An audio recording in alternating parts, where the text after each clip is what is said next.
Πανσέλινος ανέτειλε και εφώτιζε το φρικτόν τοπίον.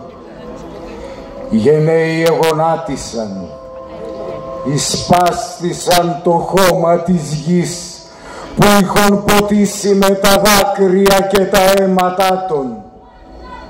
Ηγέρθησαν, έκαμον το σημείον του σταυρού και εξόρμησαν.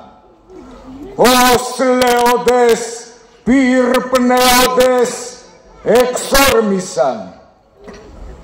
Στον τάφο του κλεισμένο, το μεσολόγγι σκέλεθρο, γυμνό, ξεσαρκωμένο, δεν παραδίδει τα άρματα, δεν γέρνει το κεφάλι, κρατεί για νεκροθάφτη του το Χρήστο τον καψάλι.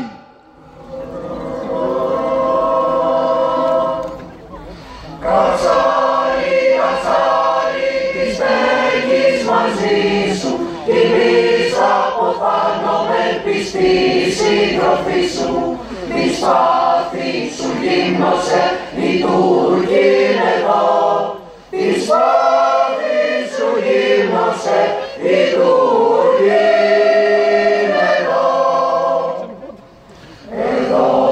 Αποθάνομαι τρυπώντες τιμής, ο θάνατος έρχεται με δάφνας τιμής, ο θάνατος έρχεται με δάφνας τιμής, με δάφνας τιμής, τιμής, τιμής, με δάφνας τιμής.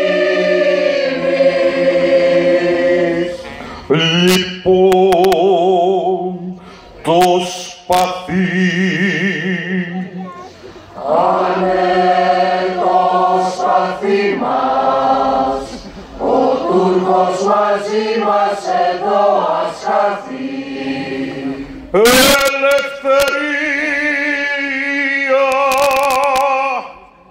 Ή θάνατος ένδοξος.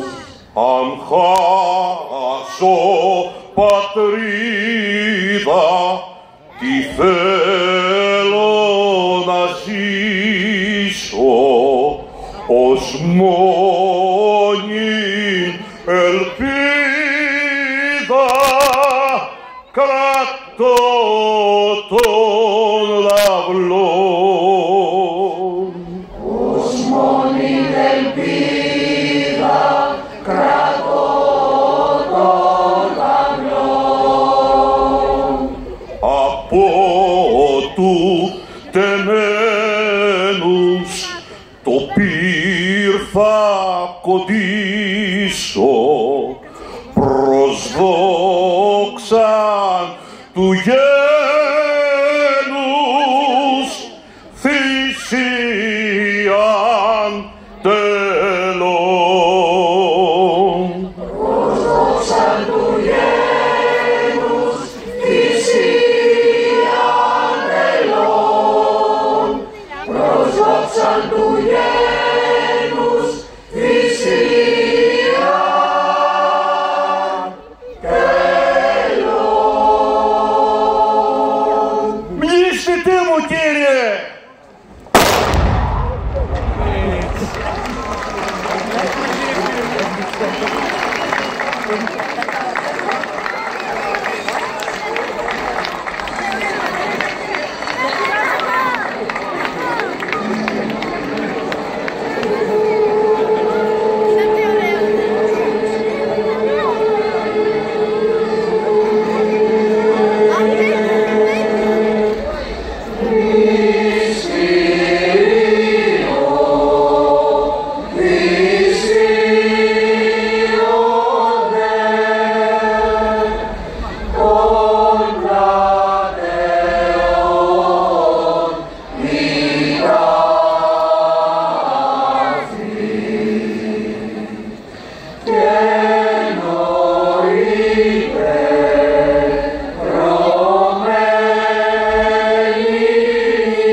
Χριστέ